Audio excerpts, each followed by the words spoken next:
when I walked in to get my first tattoo in Urbana, Illinois.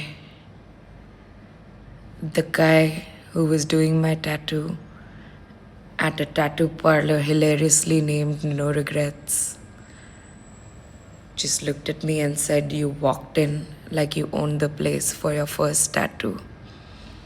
And that's the story of how I inked the first lesson I learned into my skin. Welcome to this 8-part anthology of reels called Anthology in Dead Skin. The first part is called Memento Mori. Now,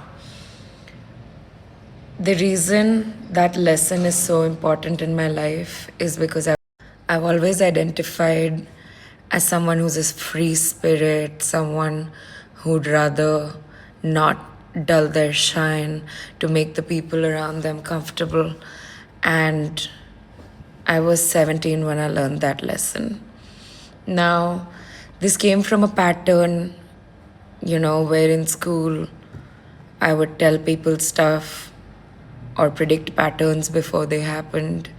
And then, like society does when it can't comprehend, they called me crazy, and then shit happened, and then they came around. So that's the vicious cycle. I experienced it a few times in my life as a young teenager. And then at the age of maybe 14 or 15, I let Nietzsche and Dostoevsky ruin my mind, maybe forever.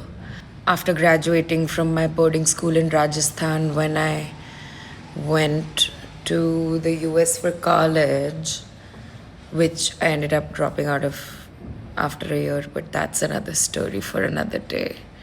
But yeah, the year that I spent there was challenging and enlightening in some ways because I felt more at home, and I realized that it is okay for a woman to walk a street at 3 a.m. at night and not feel threatened, which obviously is a privilege I didn't have in India. But at the same time, it felt really far away from who I was, my roots, my spirituality, my faith. And that whole conflict was in my head, like, how do I reconcile these two parts of me, right? And then one day I'm just walking the streets in the campus squad, and then one Hare Krishna, who was actually there for some ISKCON awareness, walked up to me. We had a short conversation, and then he said, "Sister, you look like you're lost." Handed me a English copy of the Bhagavad Gita. That's when I started reading the first verse for the first time.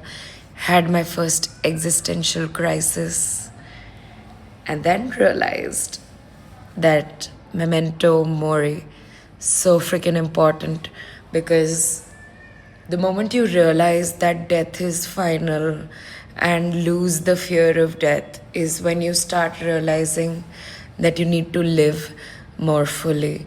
Shout out to this app called We Croak, which is again hilarious.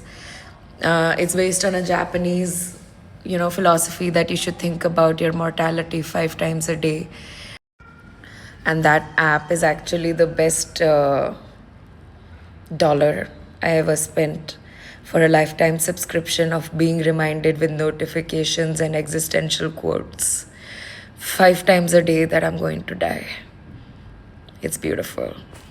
And when it comes to actually living it, I do that evidently.